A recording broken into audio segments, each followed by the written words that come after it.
يلا معي نتجهز ل4 ورشات بمخيم مدرسة علبون. رح اخد معي 3 حيوانات، مدة كل ورشة 45 دقيقة.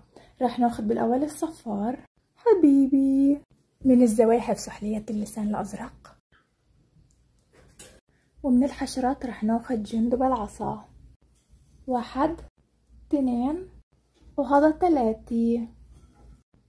وهيك صرنا جاهزين، وصراحة كتير متحمسة.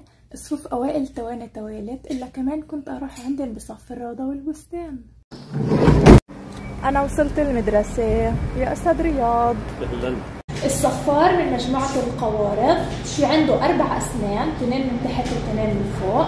لما يشعر بالخوف بيعمل صوت تصفير، لما يكون جوعان بيعمل صوت تصفير، ولما بده يتواصل مع بقية الصفافير كمان بيعمل صوت تصفير. اسمه بالعبرة شركان، وكمان بنسميه بالعربي كبياء، وإسا بدنا نطعميه خس لأنه حيوان آكل نبات.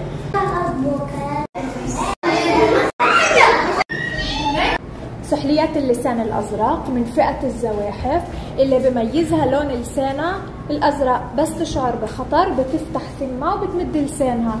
الحيوانات بخافوا من لون لسانها لأنه في ألوان بالطبيعة اسمها ألوان تحذيرية، منها اللون الأزرق، البرتقالي، الأحمر والأصفر. فكأنها بتعطي إشارة وبتقول للحيوان قف، أنا حيوان سام أو خطر، بس هي بالحقيقة مش حيوان سام.